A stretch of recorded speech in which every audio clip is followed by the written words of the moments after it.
9ই August অভয়ার ঘটনা এখন সারা ভারতবর্ষ উত্তপ্ত হয়ে রয়েছে। প্রত্যেকটা মানুষ রাস্তায় নেমে পড়েছে সুবিচারের আশায়, কিন্তু ঠিক এরই মধ্যে দুটো দিন যেতে পারেনি। ঠিক এরকমই আরো একটা ঘটনার সম্মুখীন হতে হলো উত্তরাখণ্ডের দেরাদুনে। 12ই আগস্ট 2024, সময়টা রাতের বেলা। উত্তরাখণ্ডের দেরাদুনের বাস স্টপে তখন অল্প সংখ্যক প্যাসেঞ্জারই ছিল যাদের রাতের বাস ছিল।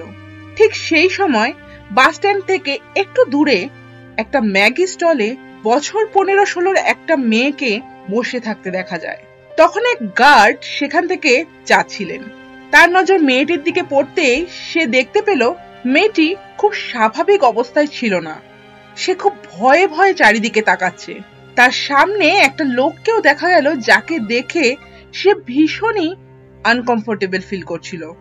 গার্ডটা ভাবলো বোধহয় এই লোকটা এই মেয়েটিকে কোনোভাবে উত্তপ্ত করছে, তাই জন্য সে ভয় পাচ্ছে, বা সে হয়তো এমন কিছু ঘটনার সম্মুখীন হয়েছে যার জন্য সে খুব স্বাভাবিক আচরণ করছে না।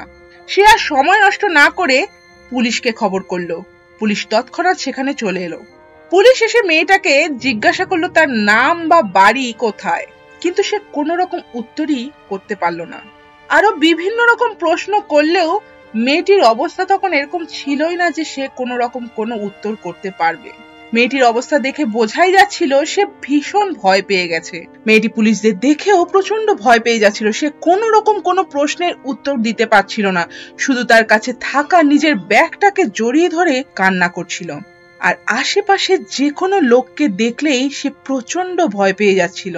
পুলিশ এবার চাইল্ড ওয়েলফেয়ার ডিপার্টমেন্টে খবর করে। সেখানকার সদস্যরা সেই মুহূর্তেই সেখানে চলে আসে। পুলিশ যখন দেখলো যে কোনো লোককে দেখে সে ভয় পেয়ে যাচ্ছে, তখন আশেপাশে থাকা প্রত্যেকটা লোক সেখান থেকে সরে গেল।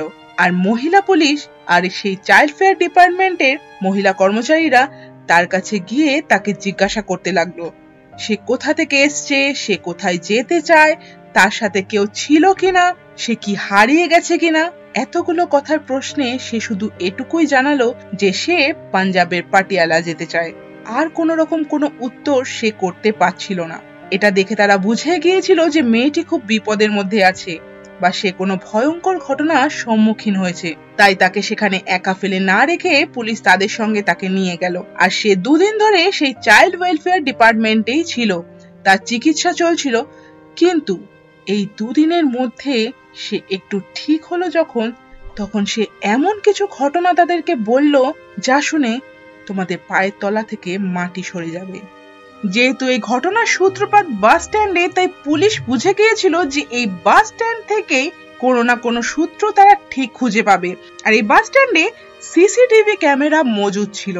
তাই পুলিশ এবার সিসিটিভি ক্যামেরা ফুটেজ চেক করতেই দেখতে পেল যে সেই মেয়েটি যখন সেই বাস স্ট্যান্ডে মজুদ ছিল তখন তার আশেপাশে বেশ কিছু লোককে আসা যাওয়া করতে দেখা যায়। আর তারই মধ্যে একজনকে তার সাথে কোনো একটা জায়গায় যেতে দেখা যায়। সেই সিসিটিভি ফুটেজটা নিয়ে এসে সেই মেয়েটিকে দেখাতে মেয়েটি চিনে ফেলে যে এই লোকটাই তার সাথে দুষ্কর্ম করেছিল। মেয়েটা সেই লোকটাকে দেখা মাত্রই কান্না করতে শুরু করে। সেই সিসিটিভি ফুটেজটা থেকে পুলিশ তার একটা ফটো বের করে সেই বাস স্ট্যান্ডে গিয়ে জিজ্ঞাসাবাদ করতেই সেই মানুষটিকে তারা ধরে ফেলে। তারপর তাকে পুলিশ স্টেশনে নিয়ে এসে জিজ্ঞাসাবাদ শুরু করা হয়। আর ঠিক অন্যদিকে মেয়েটিকে জিজ্ঞাসাবাদ করতে মেয়েটি জানায় যে এই লোকটি সমেত আরো 4 জন ছিল এই দুষ্কর্মে। পুলিশ সেই লোকটাকে চাপ দিতে সে নিজের দোষ তো স্বীকার করে নিলই, আর তার সঙ্গে তার বাকি সঙ্গী সাথীদের খবরও সে দিয়ে দেয়। পুলিশ তৎক্ষণাৎ সেই বাস স্ট্যান্ডে গিয়ে সেখান থেকে বাকি অপরাধীদেরও সেখান থেকে ধরে নিয়ে আসে। আর তারা যা জানালো তা শুনলে তোমাদের মনে হবে যে আজকে আমরা যেখানে বসবাস করছি সেটা কি আদৌ কোনো মনুষ্য সমাজ, নাকি সেটা জঙ্গলের থেকেও হিংস্র কোনো জায়গা। মেয়েটি এসেছিল পাঞ্জাবের পাটিয়ালা যাবে বলে বাস ধরতে, কিন্তু কোন বাসটা পাটিয়ালা যায় সেটা সে জানতো না। আর তাই সে সেখানের এক ড্রাইভারকে জিজ্ঞাসা করে যে কোন বাসটা পাটিয়ালা যাবে তাকে জানানোর জন্য। আর এখানেই শুরু হয় সেই জঘন্য খেলা। একটা খালি বাসে বসতে বলে জানায় যে তোমার বাস যখন ছাড়বে তখন তোমাকে আমি জানিয়ে দেব, তুমি ততক্ষণ এখানেই বসো। আর তারপর সেই লোকটার সঙ্গে যোগ দেয় তার সঙ্গী কন্ডাক্টর। আর তারপর তারা দুজন সেই মেয়েটিকে বাসের পেছনে নিয়ে যায়। আর মেয়েটি তখন চিৎকার করতেই তার পাশে থাকা আরেকটি বাসের ড্রাইভার আর সাফাই কর্মী সেই বাসে ছুটে আসে। এসে তাদের জিজ্ঞাসা করতেই যে এখানে ঠিক কি হয়েছে, তারা জানায় যে তারা একজনকে নিয়ে এসেছে তাদের লালসার শিকার বানাবে বলে। আর কি অদ্ভুত ভাবে সেই মানুষ দুটো তাকে সাহায্য করবার বদলে তাদের সেই দুষ্কর্মে যোগ দেয়। মানে কি অদ্ভুত সমাজে আমরা বাস করছি, যেখানে দুটো জন্তুর হাত থেকে বাঁচবার জন্য আমরা যদি মানুষের খোঁজ করি, সেখানেও আমরা মানুষের বদলে কিছু জন্তুরই খোঁজ পাবো। তারপর তারা চারজন মিলে তার সাথে দুষ্কর্ম করে। বেশ কিছুটা সময় চলে যাওয়ার পর কন্ডাক্টরের মনে হয় যে তার কাজ হয়ে গিয়েছে। এবার সারাদিনে যেই টাকা সে সংগ্রহ করেছে টিকিটের বদলে, সেই টাকাটা এবার তার ক্যাশে দিয়ে আসা উচিত। সে তখন বাস থেকে নেমে ক্যাশিয়ারের কাছে যায় সেই টাকাটা জমা দিতে। ক্যাশিয়ার তখন তাকে জিজ্ঞাসা করে, কি ব্যাপার, বাস ঢুকেছে অনেকক্ষণ হয়ে গেছে, কিন্তু সে এত দেরি করে কেন টাকা দিতে এলো? সেখানে সবাই চেনাশোনা, তাই সে কন্ডাক্টর ক্যাশিয়ারকে জানায় যে তারা একটা মেয়েকে নিয়ে এসেছে তাদের শরীরের লালসা মেটাবার জন্য। আর আবারও একবার অদ্ভুতভাবে আমাদের এই নগ্ন সমাজের পরিচয় পাই আমরা। এই মানুষটিও এই জঘন্য অপরাধের প্রতিবাদ না করে তার ক্যাশের দায়িত্ব আরেকজনকে দিয়ে সেও তাদের এই দুষ্কর্মে যোগ দেয়। আর তোমরা জানলে খুব অবাক হবে যে এই মানুষটার বয়স প্রায় 57 বছর ছিল। মানে ওই মেয়েটি এই মানুষটার নিজের সন্তানের সমান বলা যায়। তারপর একে একে তাদের 5 জনেরই শরীরের লালসা পূর্ণ হয়ে যাওয়ার পর তারা মেয়েটিকে তার জামা কাপড় ঠিক করতে বলে আর ভয় দেখিয়ে সেই বাস থেকে নামিয়ে দেয়।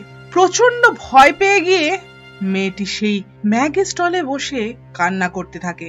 আর এরই মধ্যে মেয়েটির মেডিকেল রিপোর্টও চলে আসে, যার থেকে এটা প্রমাণ হয়ে যায় যে তাকে ফিজিক্যালি অ্যাসল্ট করা হয়। এই 5 জন ছিলেন ধর্মেন্দ্র কুমার, যার বয়স 32 বছর, দেবেন্দ্র কুমার, যার বয়স 52 বছর, আর তার সঙ্গে ছিল রবি কুমার, রাজেশ কুমার আর রাজপাল, যার বয়স ছিল 57 বছর। পুলিশ এই 5 জনের বিরুদ্ধে পক্সো অ্যাক্টে অভিযোগ দায়ের করে আর এদের বিরুদ্ধে মামলা রুজু করে। এই মেয়েটির মানসিক অবস্থা যে এখন খুব স্বাভাবিক নয় সেটা বলাই বাহুল্য। আমি এটুকুই চাইবো যে শুধু অভয়া, নির্ভয়া বা তিলোত্তমা নয়, আজ ভারতবর্ষের প্রত্যেকটা নারী যেন মাথা উঁচু করে বাঁচতে পারে। আর এইরকম সমাজ তৈরি করতে প্রত্যেকটা মানুষকে সুস্থ মানসিকতা তৈরি করতে হবে। আজকের হোমিসাইড ডায়েরি এখানেই শেষ করছি।